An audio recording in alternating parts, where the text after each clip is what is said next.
Recently, I received an email from my friend Andrew. It included a podcast recording he made, which as far as I know was never published. There was no explanation for why he sent it to me. He only requested that I broadcast it. I tried calling him to find out what was going on, but I couldn't reach him. The call didn't even go to voicemail. It just beeped twice and disconnected. Over the past few days, I made several more calls and even visited his house in person, but I still couldn't contact or meet him. Whenever I tried uploading the recording to a website as he asked, an error message appeared. No matter what I did, the file wouldn't upload.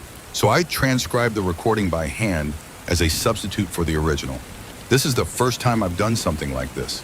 There might be some formatting errors I missed, so please bear with me. Andrew, if you're reading this, please let me know you're okay. For context, I'm Andrew's friend and the recipient of this recording. Here is the transcript of Andrew Talbert's monologue. On April 18th, 2022, Carolyn Blake took her own life. Her body was found after the neighbor downstairs reported a water leak on their ceiling. Thinking it was a burst pipe, the building manager knocked on Carolyn's door for nearly 20 minutes.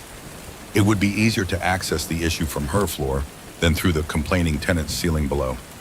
Carolyn didn't answer. After a phone call with his lawyer to confirm this qualified as an emergency, allowing entry without permission, the manager used a spare key to let maintenance workers inside.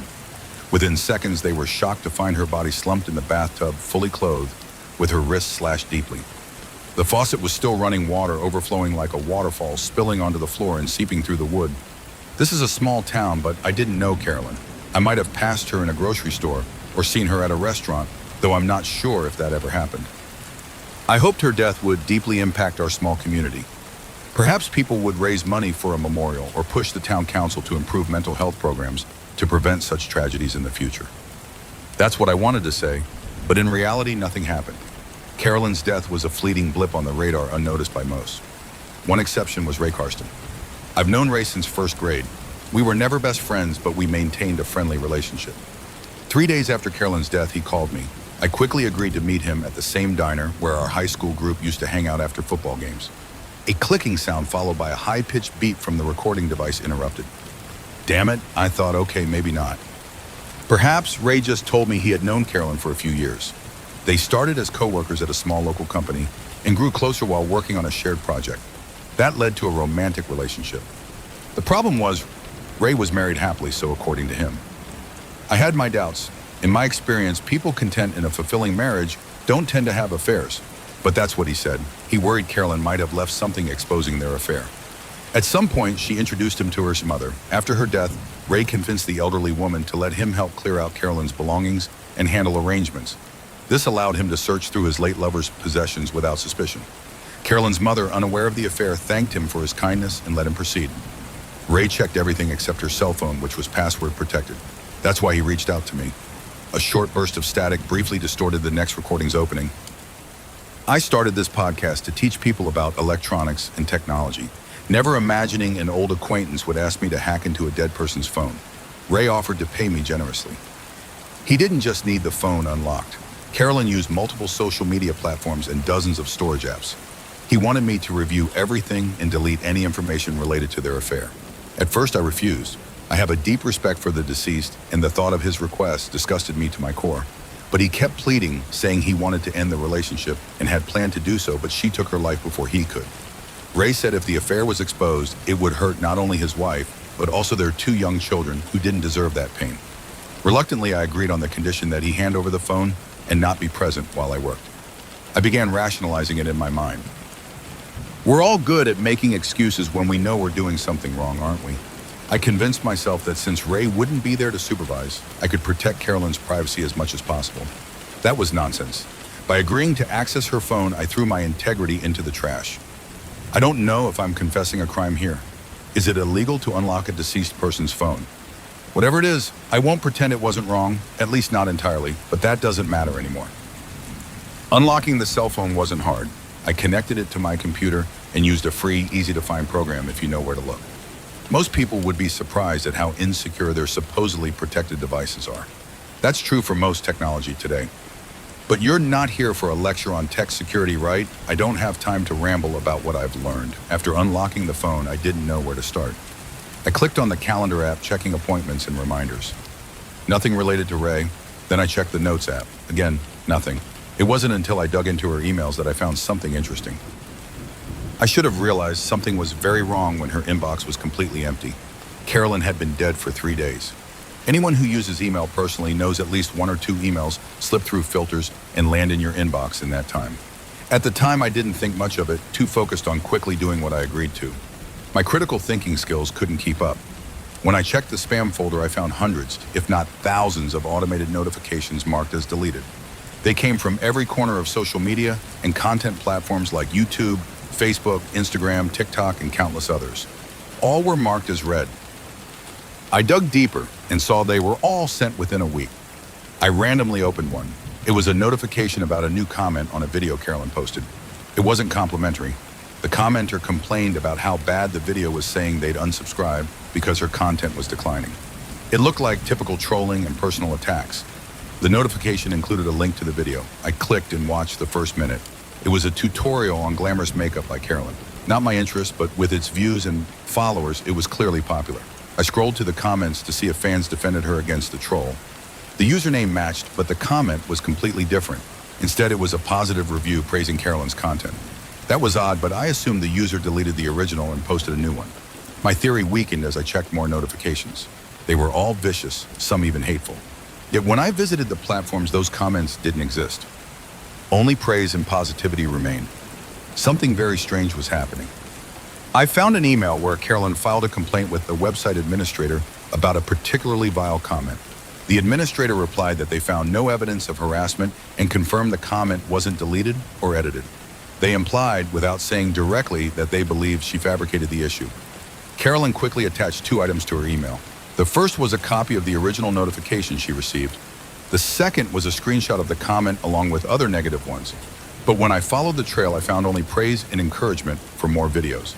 A long burst of static with low noise and a faint hum made Andrew Talbert's voice nearly inaudible. Carolyn posted on Facebook about feeling depressed after receiving countless hostile and threatening comments. Her mother and friends responded, but they called her a whiner and a disappointment in harsh, elaborate terms. Long, aggressive messages. I felt growing sympathy for Carolyn. No one deserves such abuse, especially from those closest to her. After a 1-hour break, I shifted from helping Ray hide his affair to investigating the flood of hate against Carolyn.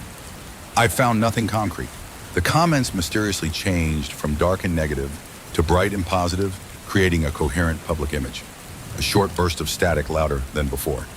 I clicked on her voicemail and instantly regretted it. A nearly 5-minute message from Carolyn's mother berated her daughter viciously. It tore apart every aspect of her life, crossing every boundary. At one brutal moment, she coldly stated that Carolyn was only born because she couldn't afford an abortion after an unplanned pregnancy with a man who wasn't her current father. I could only listen to half before the recording stopped. As an outsider, I couldn't bear more. The second voicemail, sent less than an hour later, was from Ray. If the first message sickened me, this one boiled my blood. In a cowardly tone, he listed every flaw he saw in her, critiquing her intelligence, appearance, and even her intimacy skills. It was cruel to hear, but a relief when he declared their relationship over and hung up. I grabbed my phone before the recording ended. I'd be damned if I didn't end this toxic friendship and refuse to help someone so callous.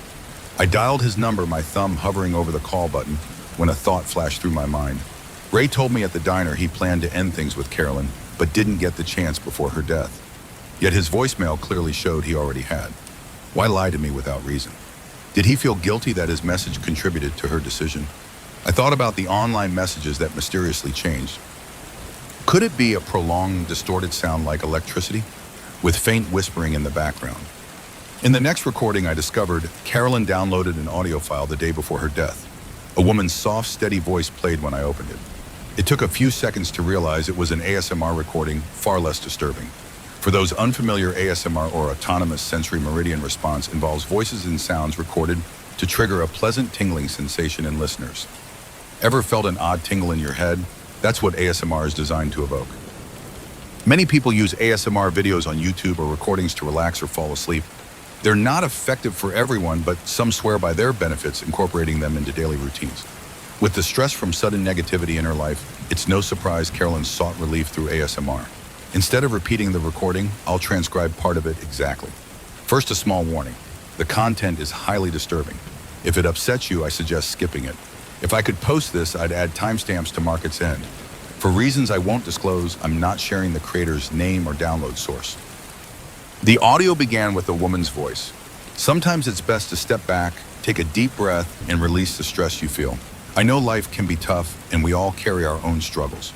You might feel overwhelmed, suffocated, unable to breathe. But remember, there are always people you can turn to for comfort and reassurance. In an audible whisper followed the sentence. The woman's voice continued. Sometimes we must ask ourselves what we do without those vital people in our lives. Imagine how lonely that would be. If everyone turned against you, what would you do? If it happened to me, I'd examine myself closely. All those people can't be wrong. What do they know that I don't? What's so wrong with me that everyone despises me? There must be a reason for their actions. What about you? Have you ever had friends and family turn their backs on you? Did you look inward to understand why they find you so detestable? If it were me, I'd decide if the people I care about would be better without me in their world. Is my life more important than everyone's happiness? No, of course not. I love my family and friends. I want their happiness more than my own. If my departure brings them joy, wouldn't it be better for everyone if I just... The final word was so loud it broke the audio. Died. The ASMR recording ended. Andrew Talbert's voice resumed. There's more, but I'm sure you get the idea. You probably see where this is going. I traced the website where Carolyn downloaded the ASMR file. When I played it there, it was entirely different, focusing on a healing method called Rye, which I don't know but isn't evil. In her download folder, I found a recent bank statement from her online account. It showed a large savings balance until a week before her death. Then it was zero. The change was listed as a teller withdrawal, a huge sum taken in one transaction. Given everything, I was immediately suspicious. I checked her call history for the day she downloaded the statement and found she called the bank's customer service number on the report. The call lasted over an hour. To me, it seemed Carolyn didn't withdraw the money. When she checked and found her account empty, she called the bank for answers. In her final days, Carolyn was attacked mentally, emotionally, and financially. It was hell on earth. This assault was carefully planned, and I couldn't imagine who could do something so cruel. Online posts on major social media platforms appeared negative to one person, but different to others. Audio files mysteriously changed after downloading, and a bank withdrawal was made by a teller, meaning someone physically went to the bank. How could that happen? Even voicemails were affected. As a tech researcher, I know altering messages and recordings is nearly impossible. Targeting a single system like a cell phone is possible, but doing so in real time is unthinkable. The only logical explanation is it manipulated the victim's perceived reality. Even that would require massive resources. A conspiracy to destroy a small-town office worker makes no sense. A mix of distorted static and whispering grew louder, now audible, but in an unrecognizable language. Andrew Talbert continued.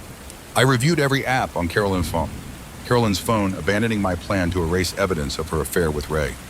I focused on finding other signs her life was tampered with. Some things I'd have ignored as unimportant unless looking for oddities. For example, her latest Instagram posts had far fewer interactions than earlier ones, almost none. The same was true for her TikTok account. Most troubling, I noticed a pattern across non-social media apps. All content recommendations on Netflix or HBO Max were sad stories or featured characters who ended their lives. I tried clicking on shows Carolyn previously watched, not the recommendations, but an error message. Said the content was unavailable and to try later. Yet the recommended shows played automatically. I finally checked every app on her phone except one I avoided deliberately. For hours, I violated Carolyn's privacy deeply. As I said, it wasn't right, and I'm not proud. The last app took that violation further. It was the feed and recordings from her home security cameras. I forced myself to open it, certain Carolyn was targeted and manipulated like a puppet until she ended her life. I needed to gather all evidence and send it to the police. I'd likely face trouble for my actions, but letting authorities investigate was worth it.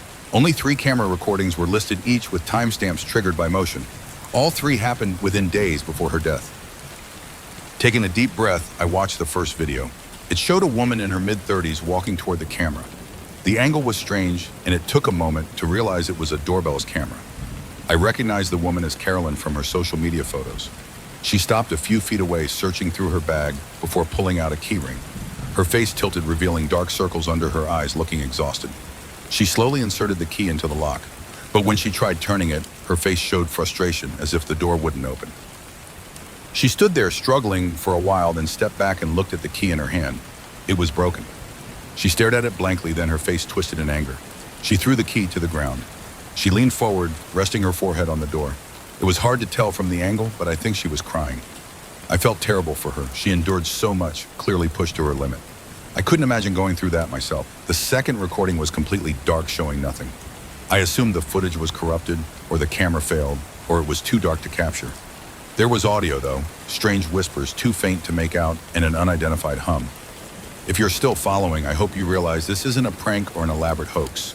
I know what I'm about to say sounds crazy, and it's even worse. If you think I'm delusional, I'm sane enough to warn you that what you'll hear next will haunt you like a nightmare. If you don't believe it yet, you will soon. A loud, distorted burst of static rang out. A mechanical voice echoed saying, "End it all." The third and final video was from a hallway camera angled to show an open path, likely next to her bedroom. I could see her bed on the right side of the doorway. On to the left was a small table or desk with an open laptop. The footage had the eerie black and white look of night vision. The timestamp showed it was recorded at 2:54 in the morning on the day she died. A long moment passed with heavy breathing, no other sounds. Something appeared on the left side of the room, leaning down from above. I thought it was extremely tall, but it wasn't. I'll try to describe it, apologizing if my words are unclear. Every time I try to describe it, my language feels inadequate. It descended from nowhere, suspended by thin, wriggling tendrils. The creature was, damn it, how do I say this? It was skeletal, tall as an adult man. Its head and torso seemed like a mask and cloak shaped by these tendrils, not a fixed form. 3 arm-like limbs extended toward the bed. Each ended in delicate tendrils acting as long fingers. The dark setting and low resolution of night vision made it hard to see more. I'm grateful for that. The creature slowly pulled the blanket off the bed, letting it fall. One limb reached deliberately toward the air conditioner's remote. Its deformed fingers slimy pressed the button to the lowest setting, then withdrew, pulling the creature back into the darkness. Minutes passed. The recording continued. I wondered if anything else would happen. Then Carolyn swung her legs off the bed. She sat up, arms crossed, shivering from the cold. She got up, walked to the remote, checked the temperature, and raised it. As soon as she turned away, the creature reappeared and lowered the temperature again. She looked exhausted, leaned against the wall, looking ready to collapse. She steadied herself, returned to bed, picked up the blanket, and climbed back onto the mattress. The video ended. The static grew deafeningly loud and rapid. I watched it over and over countless times. No matter how many hours I stared, I couldn't accept it. I don't truly believe it. I'm struggling to express this story in a way that conveys how I feel. It's like a car crash. You know you've been hit. The evidence is there, twisted metal, broken glass, smoke. But your mind can't process it. That's what I felt watching the security footage. I'm not sure what I saw, wondering how this could happen. Why would a creature pull off a blanket and adjust the temperature? It sounds like a prank. Roommates play. I should have understood sooner, but my mind was reeling. The prank wasn't the point, it was the result. The creature was stealing her sleep, breaking her final defense, pushing her past her limit. It ensured every path led to one-end suicide. A series of ticking sounds like a distorted clock played. I haven't given any evidence to the police. That was my plan, but it wouldn't help. None of it's verifiable. I have screenshots others would call fake and grainy videos. They'd think I'm a crazy podcast host exploiting a tragedy. This is where Carolyn's story ends, but not the whole tale. Yesterday, I learned Ray took his life with a gunshot to his head. I called his wife to offer sympathy. We talked for hours, and she said that the day before, a strange woman came to their door while he was at work. She gave her photos and emails proving his affair. The woman claimed to be Carolyn Blake. You don't need to be a genius to see it. The creature targeted him and succeeded. This morning, I woke to a message saying my bank account was overdrawn, thousands gone. My podcast was suspended for violating terms. Now it's my turn. I hope knowing what's happening helps me survive this storm. I can't know what this demon has planned for me. The static and ticking sounds lingered, then stopped. Thanks for watching this video. If you like this video, drop a comment below. And please like, share, and subscribe my channel.